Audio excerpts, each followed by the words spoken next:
Happy St. Patrick's Day. You notice the green mask. In New York, we have a great history and a great legacy of celebrating all the different ethnic and racial groups that are part of New York. Our blessed David Dinkins used to speak about the mosaic of New York. We all bring our own ethnicity, our own race, and we all are more beautiful for the combination. Today we remember in our thoughts and prayers those who lost their lives in Georgia. We await to see the actual facts, but we also hope and pray that there was no ethnic or racial element to that senseless violence. You know, words matter. China virus, China virus, China virus.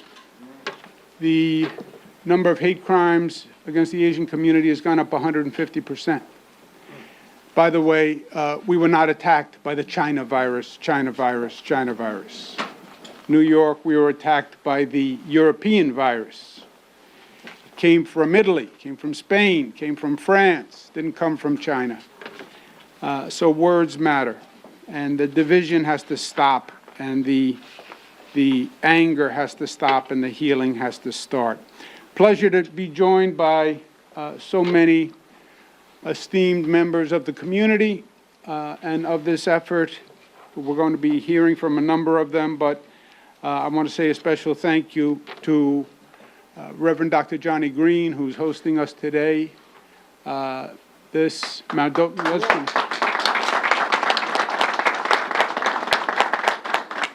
Mount Nebo Baptist Church is going to be a pop-up center, and I'm going to be one of their prime customers.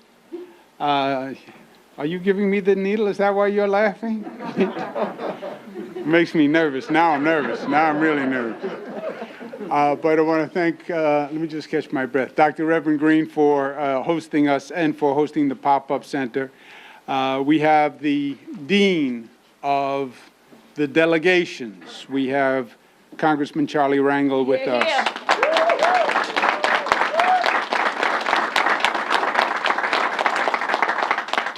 We have our great Assembly member, Inez Dickens. We have the head of the National Urban League, Mark Morial. I hear a voice. They told me she wasn't here yet, but I hear a voice. There you are, Dr. Hazel Dukes, my second mother. We also have staffing this pop-up location and doing a fantastic job all across the state, all across the nation. The Cuomos operation, and I want to thank Henry Munoz and Dr. Ramon Talaj for being here. A lot of news to cover. Let me make a couple of quick points. We are still in the middle of a crisis in New York, and there are three different elements to the crisis. First, the vaccinations. The vaccine is the weapon that wins the war. It is also of a massive undertaking to get these vaccinations done. President Biden, God bless him, has accelerated the federal government's acquisition of the vaccine. When President Biden took over and he went to the cupboard to find the vaccines, the cupboard was bare, right? This country hadn't even bought enough vaccines to vaccinate everyone. President Biden has solved that problem, which was massive. And now by May, we're going to have enough vaccines to make everyone eligible. That means we're going to have to get millions and millions and millions of vaccines in arms. Probably the largest governmental undertaking that modern government has done. That's what we're looking at. On top of it, and compounding it, it has to be done fairly. COVID discriminated. COVID may be race blind, ethnic blind, but COVID found the inequity in our society and it exploited the inequity. Blacks died at twice the rate of whites. Hispanics died at 1.5 times the rate of whites. How do you explain that? Same virus, because it exposed and exploited the inequities. I call it low tide in America. You know how at low tide the water goes out and you see all the ugliness that was underneath? We saw all the ugliness that was underneath. We saw the inequity in healthcare, the higher comorbidities, the higher level of underlying conditions, the fact that there were fewer vaccines for members of the black community and the Hispanic community. All that injustice we saw rise up to the top. And that's what COVID preyed on. When it now comes to doing the vaccines, we have to correct for that. The communities that suffered most should be first on the vaccine line.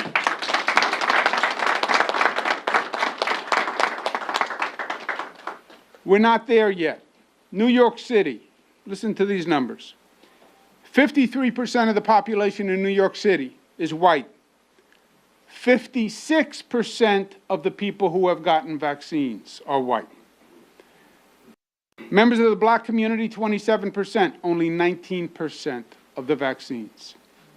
Members of the Hispanic community, 28% of the population, only 21% of those who have received vaccines. That inequity has to be solved. And that's what we're attacking. That's what we're attacking here today at Mount Nebo with 140 pop-up centers in predominantly black and Hispanic communities. That's what we are attacking by doing vaccines in public housing projects, in community centers, in zip codes that have a high predominance of black and Hispanic communities. We have to get out the word. The black and Hispanic community already pay too high a price. We have to get people vaccinated. Now, they talk about vaccine hesitancy. I don't call it hesitancy. Hesitancy is an amorphous term when you don't want to call it what it is. It's not hesitancy. It's trust. The black community is saying, I don't trust government when it says, don't worry, it's safe. They're saying, I don't trust the Trump administration when they said it's safe. By the way, I'm with them. I didn't trust the Trump administration when he said the vaccine was safe. But we put together a New York State panel, all the best doctors we have, they reviewed it and they say it's safe. Top black medical professionals in the United States of America, they say it's safe. The pastors who are here today from all across the state, they say it's safe. The Cuomos experts who know this vaccine have administered over 5 million vaccines in this state. 5 million. Nobody's asking you to go first. We have to get the vaccine. I said I personally vouch for it. I said I had my mother take the vaccine. When my children are ready, I'm going to have them take the vaccine. Today, I'm going to take the vaccine.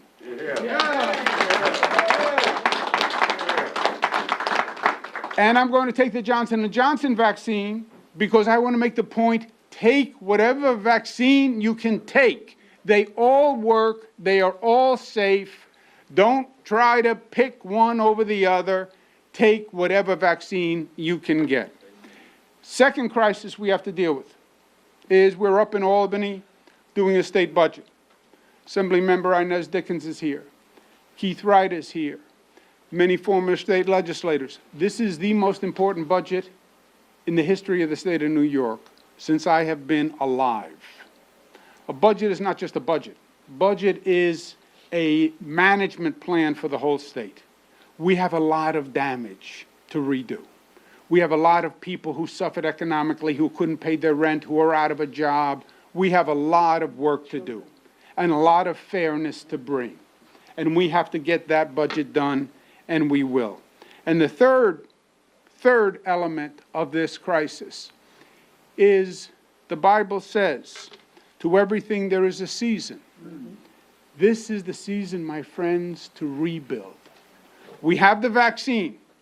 It's coming. We're going to administer it. Now is the season to rebuild. People are going to get back to work. We're going to start to take back those streets. We're going to start to rise New York up again. Yes, we had a tough year. Yes, things happen in life where for one reason or another you're set back. That is going to happen. That is inevitable.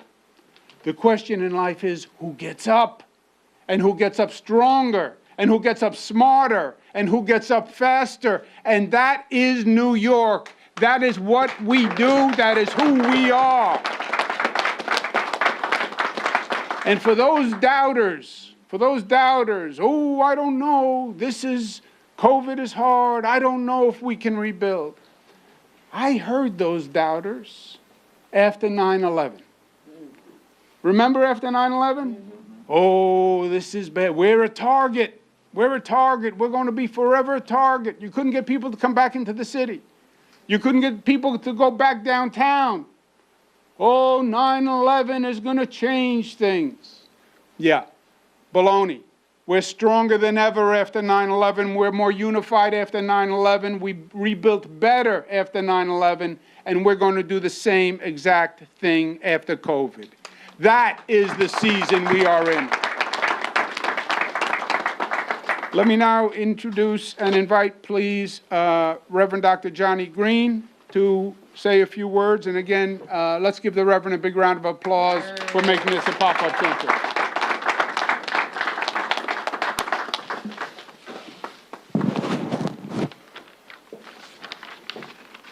Thank you, Governor.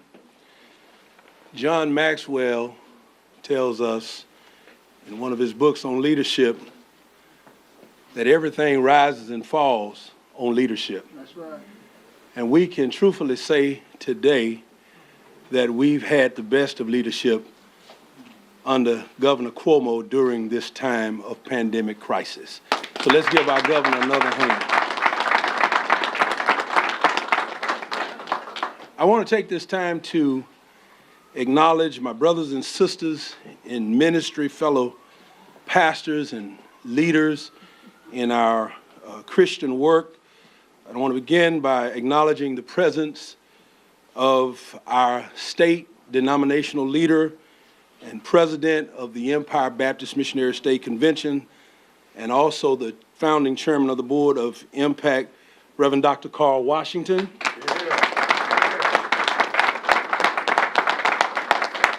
Reverend Al Cockfield. Yeah.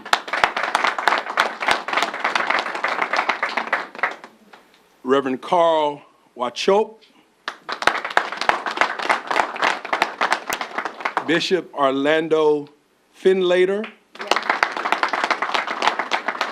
Reverend Cassius Rudolph. Reverend Greg Merriweather. Reverend Malcolm Bird, Reverend Dr. Thomas Johnson, Reverend Dr. Robert Thompson, Reverend Renee Washington Gardner, Reverend Dr. Helen Wingate, Elder Mark Young, Reverend Susanna Riviera Leona, Reverend Sandra Baker, Reverend Jesse T. Williams, Reverend Willie J. Spencer, Reverend Dr. Lawrence Everett Aker III, my favorite nephew, Lawrence Aker IV, is with us today as well. Reverend Stanley Smith Jr. and Minister Barbette Hudson. Can we give them a round of applause? I'm pleased to welcome you all to our church, Mount Nebo Baptist Church. This church has a long history of social justice and being involved in the life of this community. What we're doing today and in the next 2 days could be considered an act of social justice. I personally want to appreciatively applaud the governor for coming here today to get his vaccine.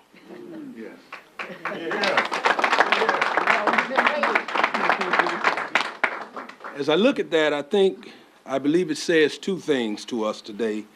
One, we're all in this together. Everyone from members of this church, and we've lost 19 members in 2021 and 16 to the COVID-19 virus, to myself, of this church, to governor of the state. We're all in this together. Number two, it's safe. The vaccine is safe. It's safe enough for the governor. It's safe enough for me. I've taken both the Pfizer shots. It's safe enough for Dr. Fauci. It's safe enough for all of us. Now, let me say this. I can understand not wanting to be the first one to get the vaccine. But at this point, there have been over 100 million vaccine doses administered. President Biden, Vice President Harris, leaders of this city and state have gotten the vaccine. So please understand unequivocally that you're not the first, but we don't want you to be the last either. That's why it's so important that the governor is opening these vaccine sites at churches across the city and across the state. We're making sure the communities of color who are most affected by COVID-19 have access to the vaccine that will finally keep us safe. This church, the Mount Nebo Baptist Church, as I before mentioned, has lost too many of our members. This community has lost too many of our brothers and sisters. It hits us hard and fast and is still a threat to us. With the vaccine, we can finally protect ourselves as each other. As it said in the Corinthians, God's temple is holy, and you are that temple. You must keep that temple strong. You must keep your body strong. To my community, I say, get the vaccine. Protect your life. Protect the lives of your loved ones in all of Harlem and all of New York, because we are all in this together. Amen. If you are here in the village of Harlem, make an appointment to come to our pop-up Thursday and Friday. If you live elsewhere in the state or can't make it here Thursday or Friday, go to ny.gov/vaccine to make your appointment. Thank you, and God bless you is my prayer. We'll now hear from State Assemblywoman Inez Dickens. Amen. All right.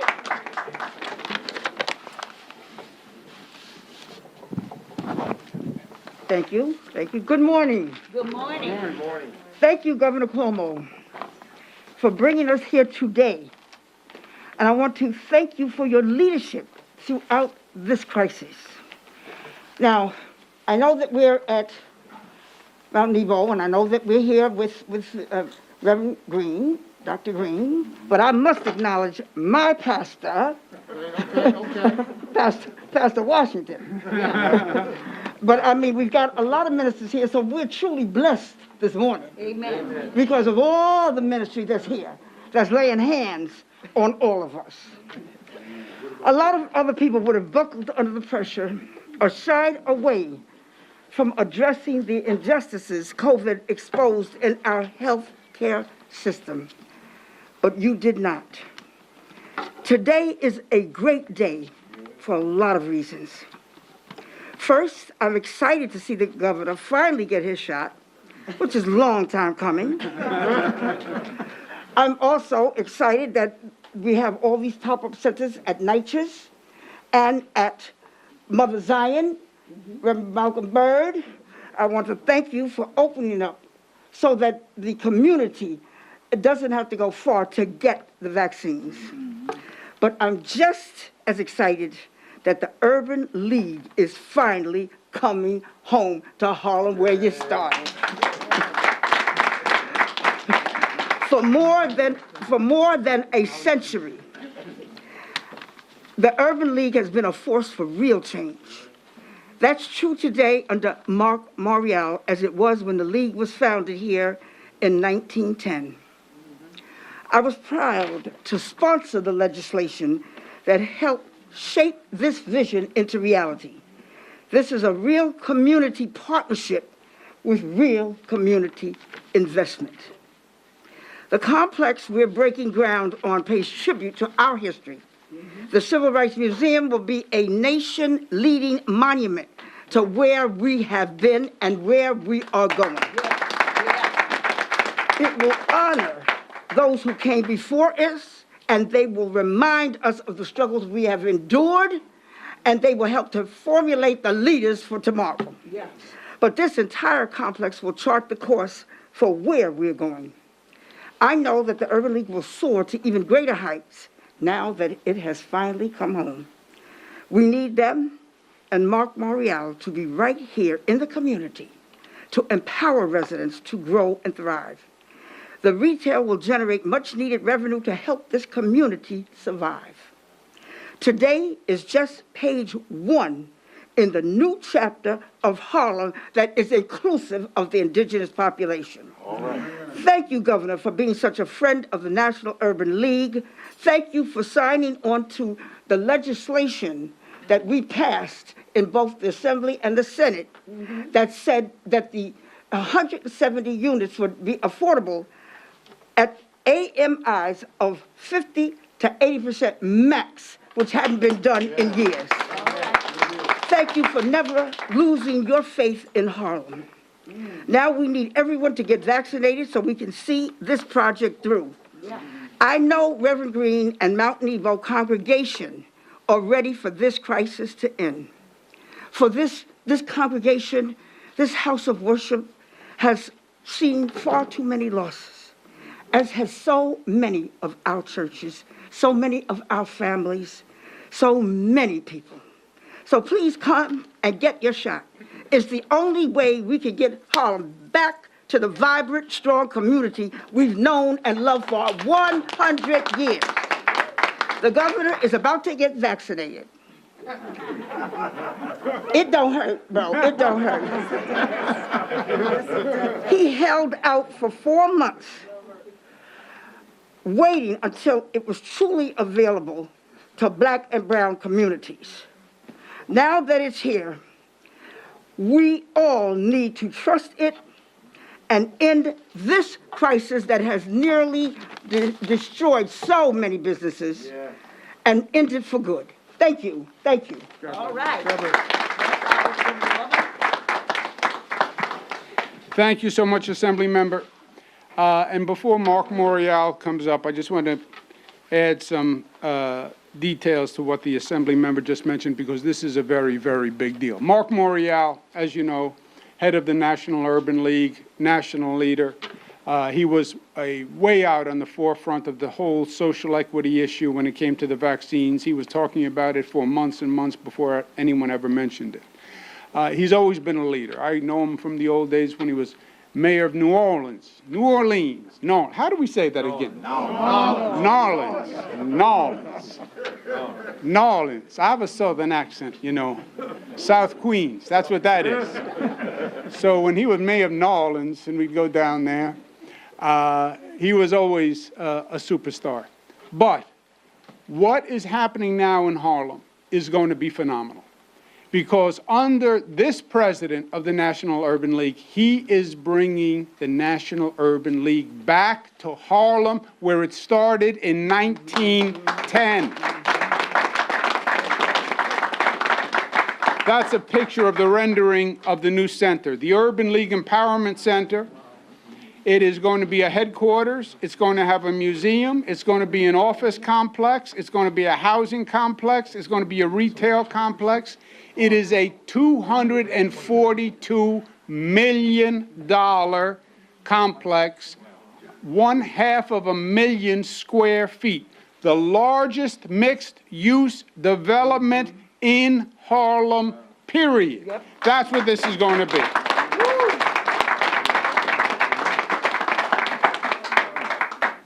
New York State is going to partner in this complex with $110 million to finance the affordability of the housing and make sure the commercial gets off the ground. It is going to be another chapter in the rebirth of Harlem. It is going to be another chapter in the future of the new Harlem. It does not happen but for Mark Morial's leadership and vision and capacity, and it does not happen without Assembly Member Inez Dickens, who got up. $110 million is a lot of money. Yeah. And the Assembly member took to the floor. She argued, she fought, she cajoled, she does whatever she needs to do, that Assembly member. And she got it done. Let's give the Assembly member another round of applause. And give a big round of applause to Mark Morial. Thank you.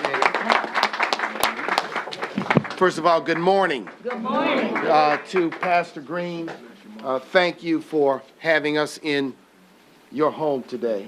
And to all of the assembled leaders, the faith leaders, Ms. Dickens, Representative Dickens, the Dean, Charlie Rangel, to you, Governor Cuomo, for many, many reasons, and I'll outline in a minute.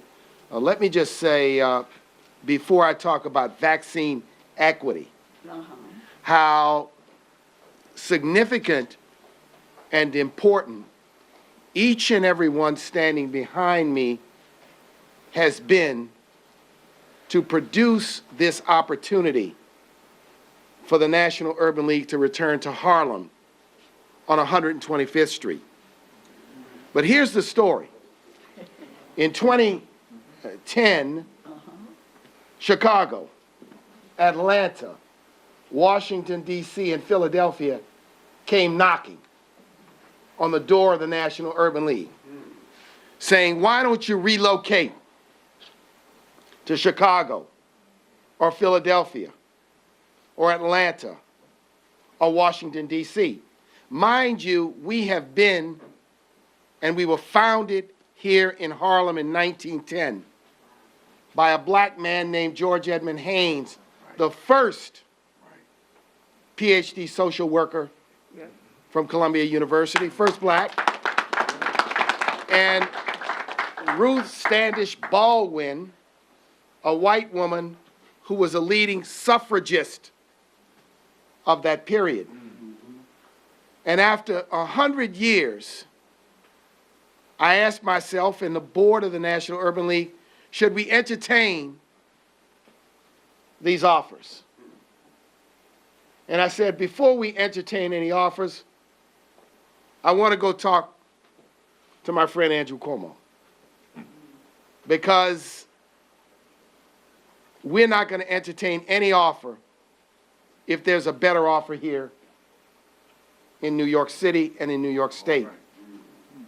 That journey began almost a decade ago for us to do something spectacular, but really, ladies and gentlemen, for us to practice what we preach. We preach home ownership. And I asked myself, why am I renting space in the financial district? We preach affordable housing, black business participation. And the question was, could we assemble all of these thoughts, these aims together to do something spectacular? So, ladies and gentlemen, what you have here, thanks to Ms. Dickens, and I went to Ms. Dickens, and Ms. Dickens said, I'm only going to support this if there is a focus on affordable housing. And I said, we will not embrace or endorse a project that further gentrifies Harlem. So with the support of Ms. Dickens and the governor and the city and the leaders, the faith leaders here, Reverend Young, who I did not know well, called me up, Reverend Green, early on when there was some community conversation going, and said, we're going to stand with you. So I want to thank immensely and enormously, but this is for Harlem. What will you have? 170 units of affordable housing, the National Urban League's headquarters, and the first ever Civil Rights Museum in New York history, along with retail anchored by Target and Trader Joe's. And, ladies and gentlemen, we're doing this with a team of developers, with a lead developer who's African American, architects and lawyers who are African American. So, Governor, you had faith, Ms. Dickens, you had faith early. And boy, it's been a road to get to where we are. So I want to thank you today and say how proud we are to be returning. This headquarters is for the Urban League movement. We have affiliates in 90 communities, including here in New York, New York Urban League, one of 90 Urban League affiliates around the nation. We serve almost 2 million people a year. We're an advocacy voice for racial, social justice, and economic opportunity. So thank you very much for giving us the chance to be a part of the Harlem of the 21st century. Governor, Ms. Dickens, and others. Let me just turn and talk about vaccine equity. It was in November of last year that my phone rang at 7:25 a.m. on a Sunday morning. My wife's like, who is that? I picked up the phone, it was Governor Cuomo. He said, are you aware that the plan being hatched, this is under the previous administration, is to deploy the vaccine through hospitals and chain pharmacies? He said, that sounds like it, and it isn't going to work, and it just buys into the same old inequitable plan. I said, Governor, it sounds like a train wreck in the offing. Like there's just not going to, it's not going to work and it's not going to be equitable. So at that point, we began with others working on lifting up the voice that for this to work, 200 plus to 300 million people, there had to be an equitable system to vaccinate people. This pop-up at this church is exactly what we called for last November, Governor, all across the land. Now, I want to add something else. The National Urban League just commissioned a poll done by an African-American pollster by the name of Cornell Belcher.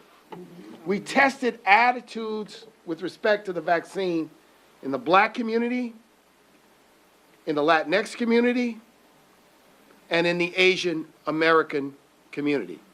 Let me tell you what we found. We found that 70%, nearly 67 is the number, of African Americans say, I am prepared to take the vaccine. Notwithstanding some concerns and potential distrust, I am deciding that I'm better off taking it than allowing my fears to engulf me, consume me, and paralyze me into inaction. We found that there is a segment of 15% who are not inclined to take it under any circumstances. And then we found about 14 or 15% who, with messages about safety and efficacy, and seeing their friends, community leaders, pastors, messages from healthcare providers, would be willing to take it. So what I want to do today is we have got to change this blame narrative. We understand a lot of the distrust in the vaccine was driven by number 45. Y'all know who 45 is? And the numbers have changed and confidence has grown so that people are now prepared. So what is the task in front of us now? Exactly what's happening here. Pop-up locations, mass locations, community-based locations, all across. This governor, from the beginning, his voice has led the way. Yes. This governor has helped us for civil rights and social justice leaders to talk about equity. Everyone expects that. And that's our job and our mission every day. When elected officials and leaders of one of the largest states in the nation give, if you will, amplification to that idea, then public policy is impacted. So the Biden administration, from the very beginning, has heard exactly what the governor has said, what we've said, what other civil rights leaders have said. And therefore, in the American Rescue Plan, there are dollars coming to the states and to the cities to stand up more community vaccination sites. But what I want the ladies and gentlemen of the media to know, it is your job to report that there's hesitancy and distrust in the community. But it's also your job to report that 70%, and we have the only data, and this is scientific data, not I went on the corner and talked to 5 people. Or I saw it online. That 70%, and that the issue for the majority of black people in the United States, the majority of Latinx people, is access, access, access. So today is an example of access, and faith leaders and community leaders all across this nation are saying, come and deploy the vaccine at my location. So we're here today in a demonstration of what community-based vaccination is all about. At a church with all of us assembled together. I took my first shot, Governor, so I'm a little bit ahead of you. And I'm just proud today to be a part of this continuing effort for us to move beyond COVID, to move where our children can get back to school, where people can get back to work, where we can heal our communities and achieve some financial stability. So thank you for having me today. Thank you for the support.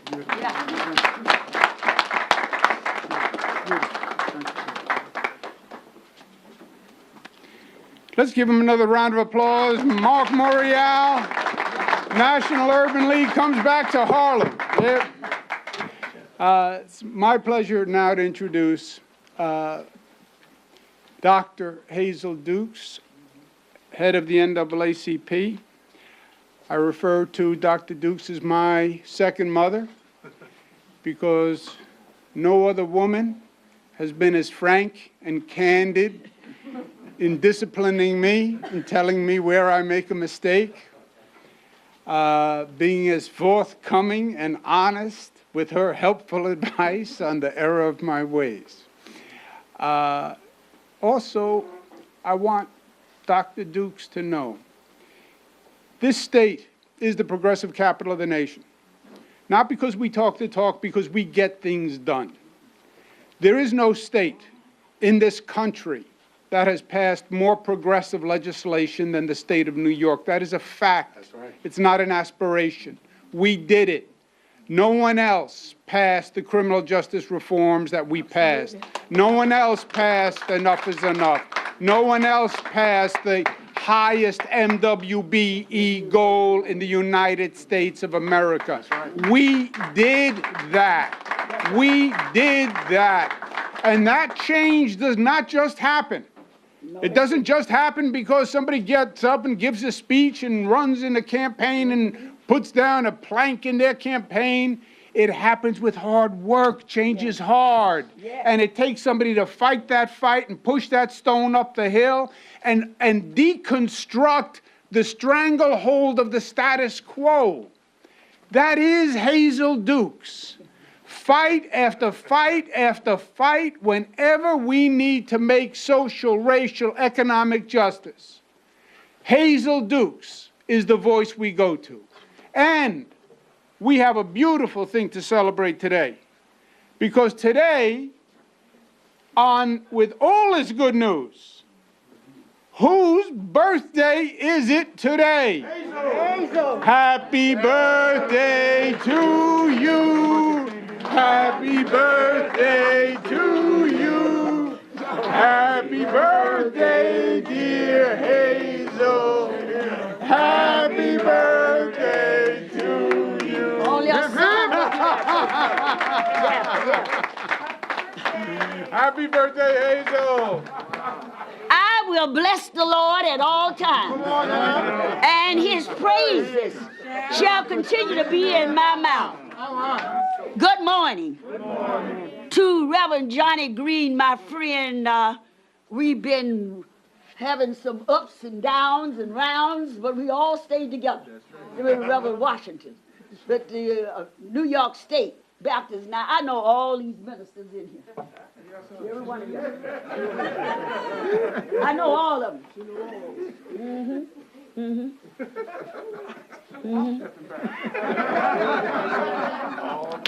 I know what you stand for. I know what you preach, because I've been in your church. Some of you have allowed me to stand behind your pulpit. That's right. And deliver Women's Day addresses. Sister Washington, you and I have been running a long time. Ain't got tired yet. When they didn't want us in the pulpit. That's correct. Uh-huh.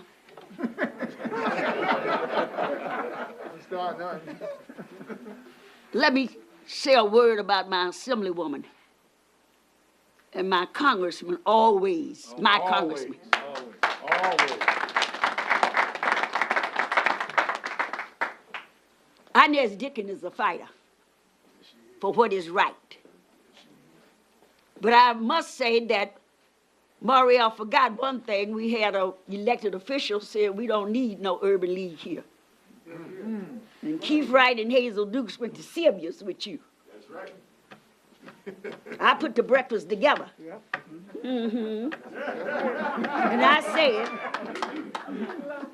I said the urban. Let me amend my statement. And I said the urban league is coming. She was not in the assembly then. She was in the city council. That's right. That's why we sent her to Albany. Because we needed somebody with some good sense to fight and to revitalize Harlem. This woman was born in Harlem and never left. That's right. So when she got said, Harlem ain't no state of mind for her. Harlem is real. That's right. Born and reared. Never left. When everybody was running to the suburb, she stayed in Harlem. Her and her family. So let's give it up for her. Now, I come here today. I took my shot at Harlem Hospital. And I said, roll up your sleeve, community. I don't know anybody who have died from the vaccine. Some people say they had a sore arm. Well, I'm so strong, nothing stopped me. I didn't have a sore arm. I didn't have nothing. I done had two. All right. At Harlem. So I come today to thank my son. I've known him since he was 12 years of age. I brought him a picture today, me and his daddy. See me sitting by his daddy? I'm not standing, I'm sitting next to his daddy. Giving his daddy directions.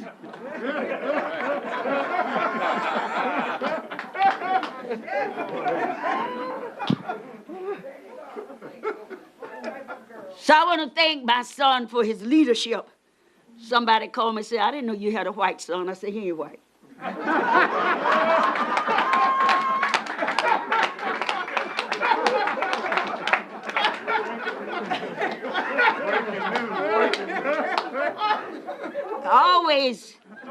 like when you call me your second mom.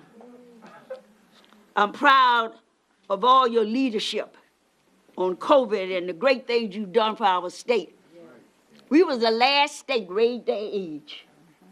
We was treating children the same as adults. I wrote him a letter. I said, we got to get this done. I went to the speaker and to the assembly leader. We're the last in the country, progressive, Mark, and we see treating children like adults. Raise the age. We got raised the age. We fought for 50A. Come on. That polices that have misconduct in New York City should not be able to go to Nassau County. Come on. Or go anywhere else. That's right. Hard work. But I went to him, and we got 50A passed. Police unions, we got brothers and sisters who are policemen. Hi, y'all. But if you're wrong, Mark. We don't care what color. That's right. We want the blue to protect us. I've not called for defunding of the police. That's right. But I have called for accountability. There you go. And this governor, I was there with Reverend Sharpton and Mrs. Carr and Mrs. Bell. He put an executive order. We want to reimagine in this state the accountability of policing. And they're running like hell. They're so scared. Oh, NAACP has been sitting all around here raising hell. They said, my president told me to come. Lady up in Albany, she said, what? The mayor. So I said, yeah, we got to sit down. The governor executive order said on April the 1st, he wanted on his desk. And he wanted to make sure that the community had input in what you're writing and sending to him. So that's the kind of leadership. He's done a remarkable job leading New York over the last year. We are learning now. The test is here. The vaccine is here. I am glad that Mark Muriel told the press. I wish I was a press person sometime. Write the truth about what's happening here. We didn't have the vaccine. We did not have the vaccine. I was there when Reverend Butts took his, some of it. I was there. I know that Reverend Bird called me on Saturday telling me about his pop-up. The vaccine is coming now. And so stop writing but telling the truth that the vaccine is coming. He didn't keep the vaccine away. He didn't have it. On time when he thought he was going to get the vaccine, the weather stopped it. The transportation. And so now we have the vaccine. I know that some of them in our community, I talk to them daily. One part of the day, I do social worker, and the second part, I do civil rights.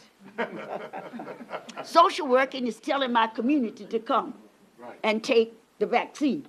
The next part is raising hell with him to get something done, to get my budget passed so my children can get back to school. That's what we are talking about now, me and the governor. Me and the governor is talking about getting the budget passed by April 1st. No other nonsense, and get this vaccine out to people. And so don't go asking what the vaccine is. All the vaccine is safe. So now let's get out, community, and go. I'm asking you to come. I know the parishioners that was lost here at Mount Nebo. Right. I know the parishioners that were lost here. I know them personally. And so I stand today to remind the governor and the health people for coming into our community. We have screamed and yelled. Jesse can tell you how I have fought with the governor's staff. Oh yeah, you know that. I want it in Harlem. I want it in walking distance. We had Wally, okay? We wanted the Armory. But at that time, we needed refrigeration with Pfizer. And now we have the Johnson & Johnson that do not require all the refrigeration requirements. And so we can get it into our houses of worship. we can get it into our community centers. So community, come on, let's get it. Let's not hear what the people are saying. Let's believe the scientists and the doctors. Marielle brought all the national leaders together. I was on that call, and we heard from African-American doctors who told us it was safe. We also know some of the women that was in the trial. So come on, community, stand with us, because we are standing with the governor as we get the pop-up centers and all that is available to us. If it's necessary, we might get a truck and have it on the corner. Mobile. So just come on and stay with us while we work with the governor and his staff to get more facilities out in the community. But we need you to be there. So the sooner we have more people vaccinated, the sooner we can put an end to the suffering of COVID, we will be able to reclaim our lives back and get back to our normal routine of being out, seeing our family, kissing our grandchildren, and having a lot. Thank you, Governor, for all that you have done, and we stand with you. These men and women, they don't talk about when they get to heaven. They say heaven is right here now, and we want to be able to put on our shoes and shout right down here. God bless you.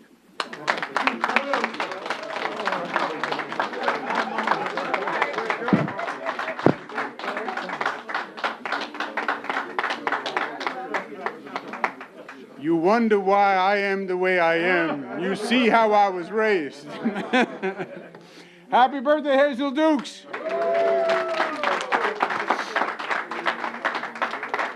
The last speaker today is, in many ways, the first speaker. And I asked the congressman if he would give us the honor of closing comments today. I was raised by Hazel Dukes, Mario Cuomo, Charlie Rangel. As a young fella, I was always in the room listening to them. And I learned very early on one important lesson. The good fight is a fight. The good fight is a fight. Things don't change without a fight. And it is hard. The progress that Hazel was talking about, 50A, raise the age, criminal justice reforms, these things were hard. Special prosecutor for police misconduct and killings. These things were hard. Every one of them is hard. Every one of them is a fight. And if you're not willing to make the fight, then you lose. It's that simple. Inez Dickens had to get $110 million to build the Urban League. It was a fight. That's right. And if she doesn't win, then it's just another cardboard dream that somebody walks around with. Hazel Dukes, you hear her passion, her soul. She's there to fight, to win the good fight. Congressman Charlie Rangel. He was on the battlefield before anybody, and he was there alone.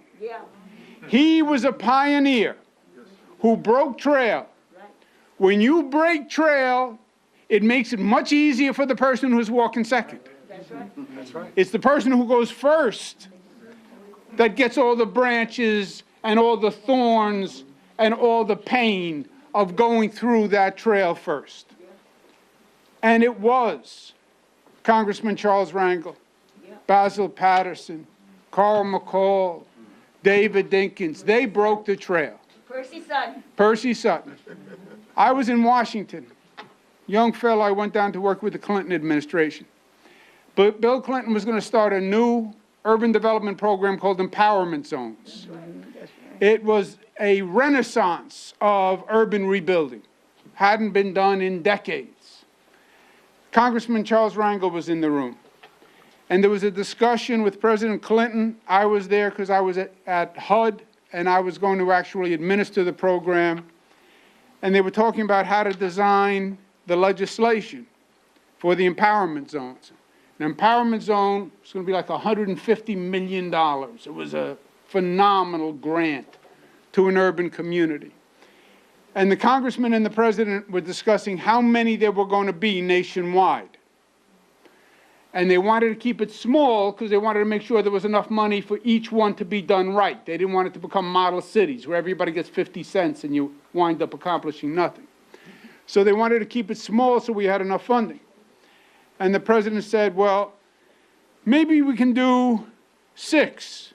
And the congressman said, that's an option. You can do Harlem and 5 others. The president said, maybe we can do 4. Congressman said, that's an option. You can do Harlem and 3 others.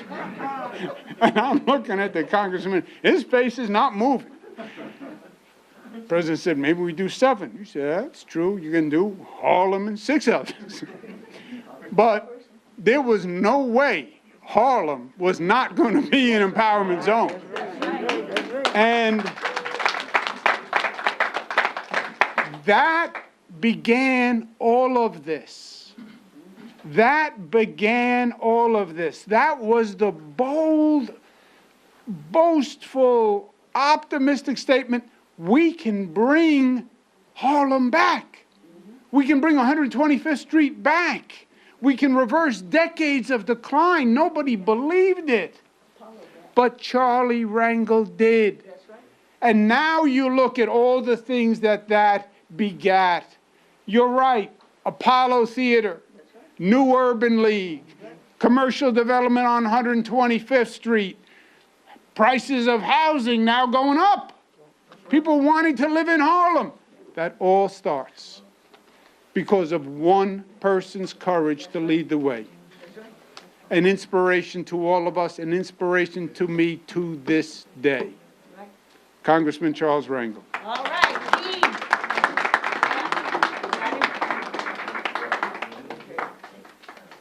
Okay. I like that speech. Wish my mom could have heard it, she'd have believed it too. I'm going to call and tell him.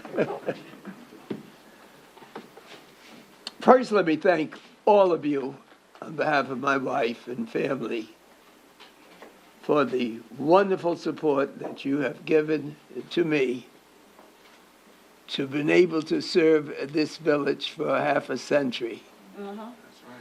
I always say I was raised on the streets of Lenox Avenue, became a big shot, moved uptown from 132nd Street and Lenox Avenue to 135th and Lenox Avenue. And that's where I was, that's where I'm staying. And every one of you have been such support, such an inspiration. And God has been good to me, and I hope she's just as good to all of you.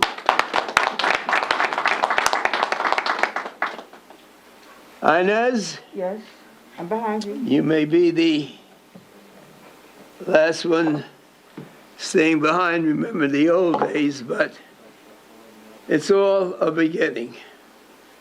And I guess for the governor, a lot of people will believe, why is he here? But he's home. I think the governor's been to Mount Nebo more than a lot of the elected officials in our district. But this is a good time for all of us to get together, Muriel.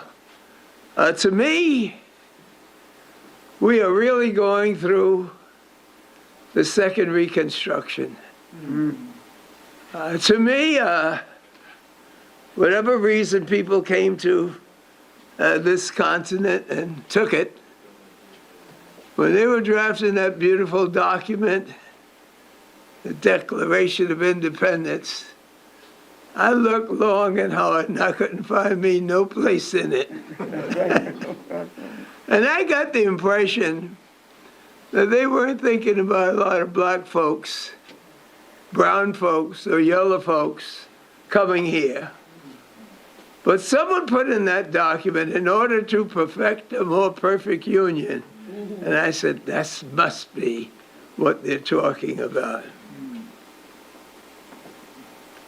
And we've been through some rough times. And that Reconstruction was almost as bad as the Civil War.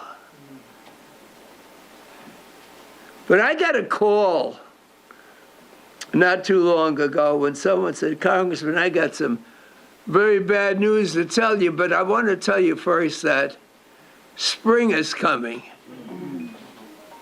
And I just lost my dad and your friend, but spring is coming because we all now appreciate all that he's done for all of us, and we don't want you to feel sad.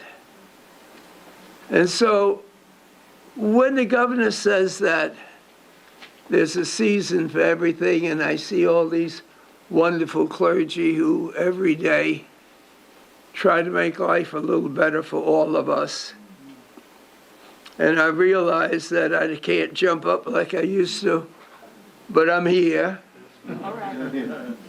And I know that it's hard for me to imagine. I knew Donald Trump. There was no way in the world that I thought that someone as dumb and mean as he could possibly. I was in total amazement when he would speak. But it just seemed like if ever God or Jesus wanted to test us, we have been tested, you know? And then on top of that, while we're struggling through poverty and looking for better education and homes for our children, to have a disease that no one knows where it came from, how we're going to cope with it, what's going to cure it, how many people got to get it, and to know that if you were poor and sick in the beginning, it's going to be worse for you now than ever before. And yet, as this call came, I was reminded that spring was coming. Because there was a no-nonsense guy that didn't give a damn about the confusion that the president had, and he took charge. And his name was Andrew Cuomo.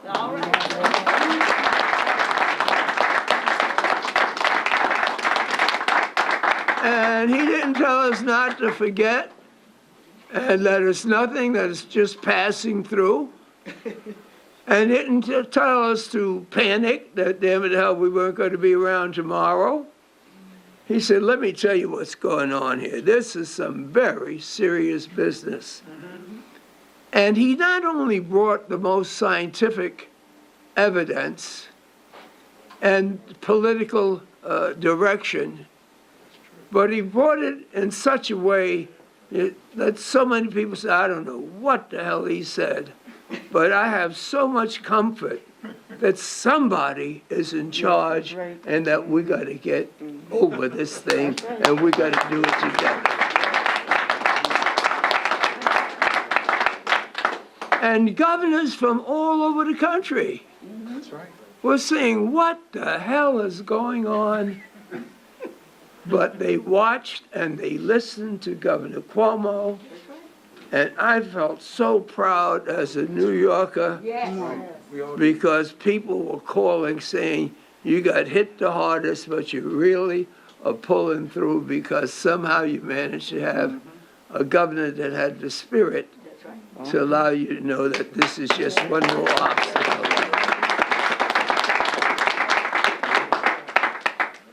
The reverends can explain to you what my mother meant when they say that God works in mysterious ways. But Governor, I truly believe that as a result of what has happened to us, not only in Washington, but with this virus, that in order for this country to get back on its feet and become once again the international economic and moral leader, that we're going to take Washington to rebuild this country like that proclamation meant and like the Constitution should have meant. And we're going to rebuild our schools, our hospitals, our communities. And we don't have to love each other, but we got to need each other because of what this world is going through. And we have a governor that has the experience from his father and generations that he has served with to make certain that when America is rebuilt, that the color of our skin would not be how you're going to be treated. It's going to be taken care of.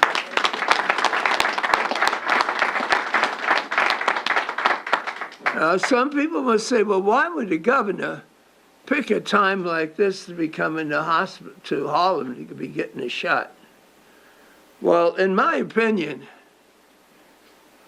when people start piling up on you and you're trying to figure out, is this the same country that says that you can make any allegation that you want to make, but due process and a hearing is basically what we believe in this country, then you would hope that any one of us, and when I say any one of us, I mean it. I don't care whether you're a clergy, a politician, a business person, you go to your family and you go to your friends because you know that they are going to be with you. And I could not have felt more proud than I did, and I call Inez when I read a statement that she had issued, Lonnie Lundell Davis, it reminded me of it. And she didn't just speak for an assembly person, she spoke for our community, saying back off until you got some facts, and at the same time to say to the governor, thank you so much for what you have done, what you are doing, and what you continue to do, because springtime is here.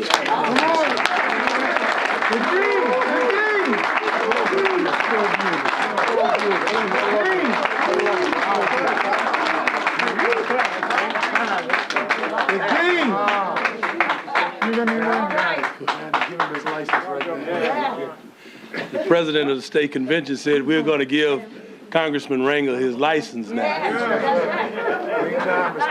Governor, it's time to get your shot. I'm ready. Elder Mark Young from our church is going to get his shot as well. All right. Elder, you're going to have to raise that up.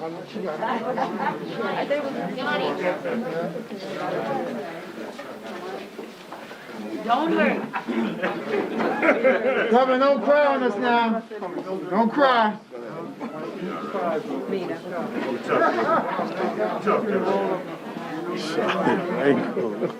Spring is coming. I'm preaching. Come. We know it's not going to hurt because we got two black babies. Spring is coming down. Don't cry. Don't cry. I'm ready. Spring is coming. I'm preaching that Sunday. Yeah. Doesn't even hurt a bit. Oh, do it again. Come on, Elder Young. I like it. Do it again. That's all you need. That's all you need. You better rumble now, brother. Done. You did it. That's it. Yeah. Stay there. 15 minutes now, Governor. 15 minutes. We are pro. Don't start crying. You gotta stay there. 15 minutes, Governor. I never said 15 minutes. 15 minutes. Now, if anybody got Go ahead, Charlie. any complaints or they just want to get some outrage out you, you'll never get a chance to know that the governor can't leave for 15 minutes. He's got a mask on. Anybody want to take a cheap shot?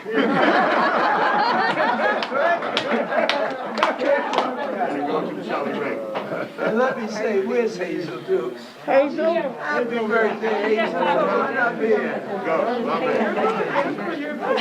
Happy birthday, Mama. thank you, darling. Thank you, darling. Thank you. Thank you. Thank you, baby. My birthday comes. Go with me, okay? I want